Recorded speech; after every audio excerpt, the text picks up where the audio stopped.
Well, it's Keith Shelley coming to you again, CFB Keith. And just finished watching the Music City Bowl from Nashville, Tennessee, where Tennessee choked against a team called Perdue. Yep. Tennessee came out real early in the first quarter, put 21, it was 21-7. Tennessee led, and then by halftime, Purdue had took the lead in the late going in the second quarter. 23-21 going into halftime. Uh, this Cedric Cat, number 4 for Tennessee, it, they they throw the ball to him twice, 100 yards rushing just like that. He's a 1,000-yard receiver now, but apparently Hendon Ho forgot that his guy number 4 was the best receiver on Tennessee's team by far. Just forgot about him. I don't know how, but they did. And he wasn't ever really targeted for much more after that. I don't know why. Don't ask me. Tennessee people are, once you start drinking that water, yeah, I mean, it'll make you lose brain cells. And I'm sitting here and I'm just like, wow, Tennessee is actually going to choke this thing. And if you want, and if you talk about the Bulldogs being choke artists and can't win big games, look no further than the Tennessee Volunteer. They take they just choke. It's what Tennessee does. They choke. That's the University of Choking. And the fact they got this weird hokey pokey, put your right foot in, put your left foot out, let's speed the game up, let's slow it down. All it is theatrics.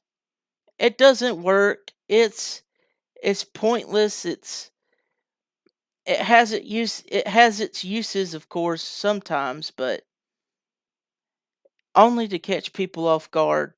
But once you figure it out, it's very easy to defend. And you know what? I kind of have to give it to Tennessee. They played hard, offensively, defensively. They've been just as atrocious as they always been.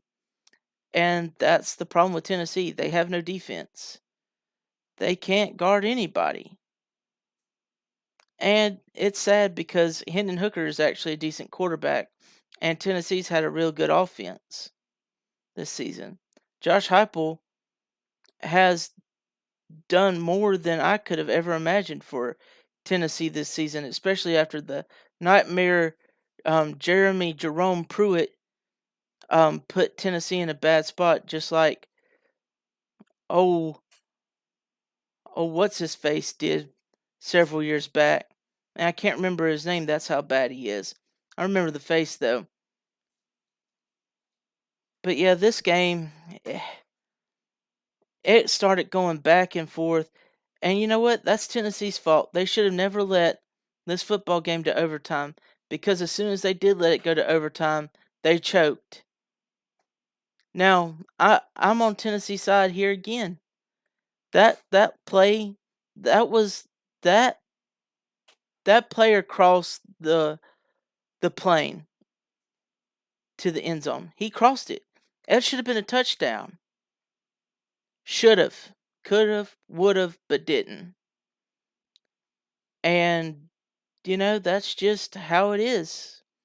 And Tennessee fan, I tip my cap off to you. Y'all played real well. But guess what? I don't feel bad for you one bit.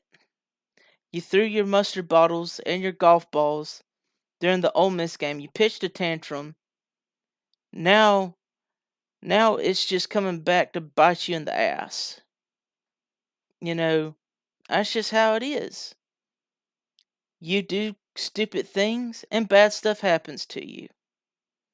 What comes around goes around.